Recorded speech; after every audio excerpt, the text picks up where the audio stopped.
है। सभी सांसदगण, विकसित भारत यंग लीडर चैलेंज के विनर्स, अन्य महानुभाव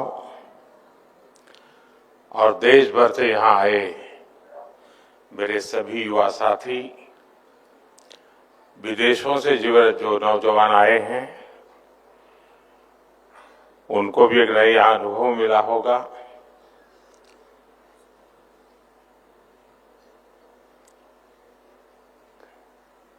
आप लोग थक नहीं गए?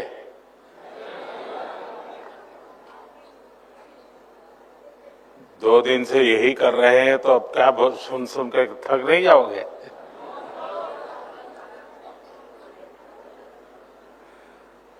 वैसे तो बीच बीच में मैंने जितना कहना था कह दिया था।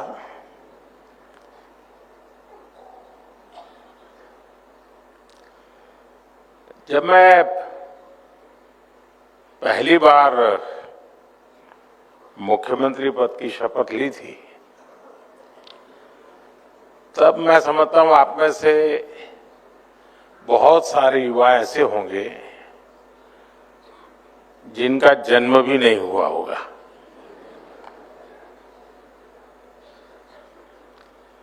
और जब मैंने 2014 में प्रधानमंत्री पद की शपथ ली थी, तब आप में से ज्यादातर लोगों को बच्चा कहा जाता होगा।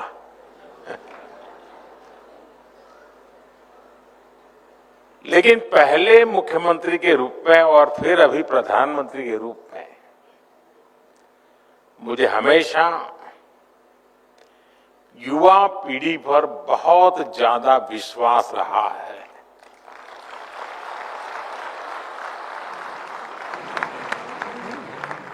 आपका सामर्थ्य, आपका टैलेंट, मैं हमेशा आपकी एनर्जी से खुद भी एनर्जी पाता रहा हूं। और आज देखिए, आज आप सभी विकसित भारत के लक्ष्य की बागडोर थामे हुए हैं। साथियों, साल 2047 में जब हमारी आजादी के 100 साल होंगे, वहां तक की यात्रा भारत के लिए भी अहम है और यही वो समय है जो आपके जीवन में भी सबसे महत्वपूर्ण है। यानी बड़ी गोल्डन अपॉर्चुनिटी है आपके लिए। आपका सामर्थ्य भारत का सामर्थ्य बनेगा। आपकी सफलता भारत की सफलता को नई ऊंचाइयां जरूर देगी। मैं आप सभी को विकसित भारत यंग लीडर्स डायलॉग में सहभागिता के लिए बहुत बहुत बधाई देता हूं।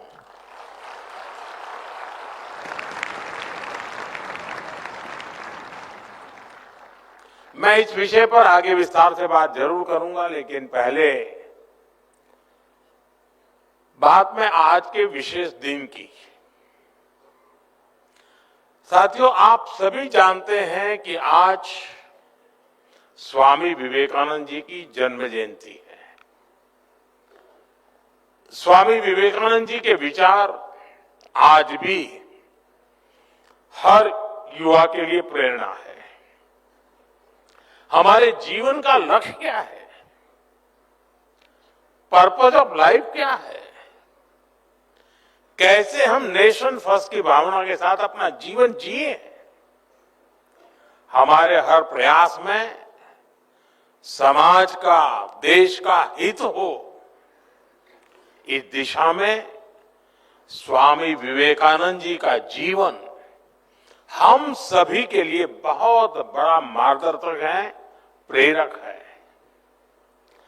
स्वामी विवेकानंद का स्मरण करते हुए हर साल 12 जनवरी को हम राष्ट्रीय युवा दिवस मनाते हैं। और उन्हीं की प्रेरणा आज 12 जनवरी को विकसित भारत यंग लीडर डायलॉग के लिए चुना गया है। साथियों, मुझे खुशी है कि बहुत ही कम समय में विकसित भारत यंग लीडर डायलॉग इतना बड़ा प्लेटफॉर्म बन गया है।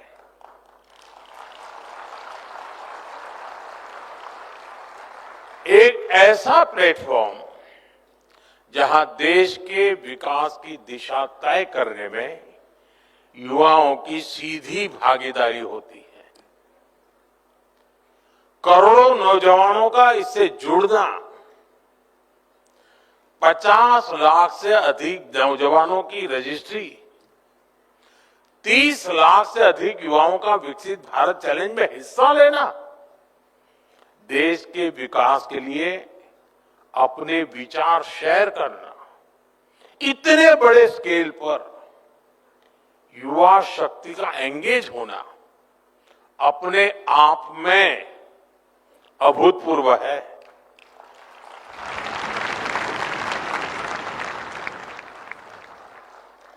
दुनिया के अनेक देशों में आमतौर पर थिंक टैंक, ये शब्द बहुत प्रचलित है, थिंक टैंक की चर्चा भी होती है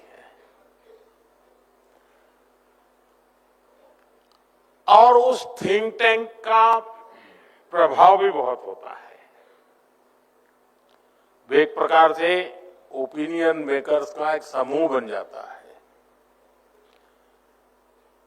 लेकिन शायद आज जो मैंने प्रेजेंटेशन देखे और जिस प्रकार से चर्निंग होते होते आप लोगों ने यहां तक चीजें लाए हैं, मैं समझता हूं कि ये अपने आप में ये इवेंट इंस्टीट्यूशनलाइज तो हुआ है, एक अपने आप में दुनिया में अनोखी थिंक टैंक के रूप में उसने अपनी जगह बना ली।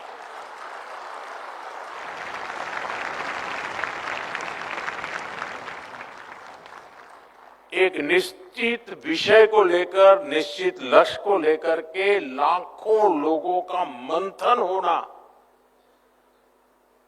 इससे बड़ा थिंकिंग क्या हो सकता है। और मुझे लगता है कि इसके साथ थिंक टैंक शब्द बैठता नहीं है, क्योंकि टैंक शब्द इसलिए आया होगा छोटा सा होता है। ये तो विशाल है, सागर से भी विशाल है और समय से भी आगे है और विचारों में समंदर से भी ज्यादा गहरा है। और इसलिए थिंक टैंक शब्द टैंक वाले शब्द से भी सीमित नहीं किया जा सकता, ऐसा इसका अनुभव है।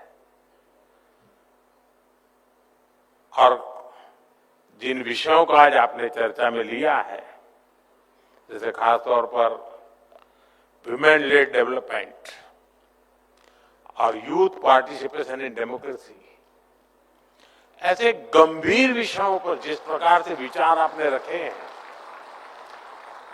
ये प्रशंसनीय है। थोड़ी देर पहले आपने यहां जो प्रेजेंटेशन रखे, अलग अलग थीम्स को लेकर प्रभावी बात रखी है, ये दिखाता है कि हमारी अमृत पीढ़ी विकसित भारत के निर्माण के लिए कितनी संकल्पित है। इससे ये भी स्पष्ट होता है कि भारत में जैन जी का मिजाज क्या है।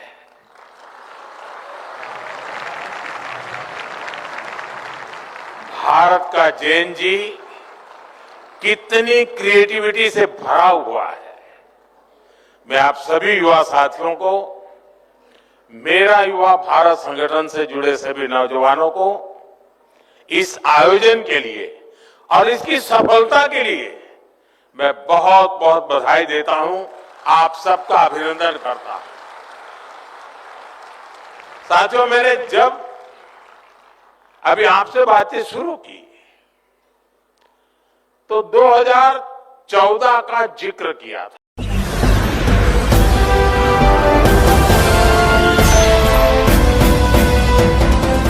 आप देख 9 राष्ट्र सबसे पहले।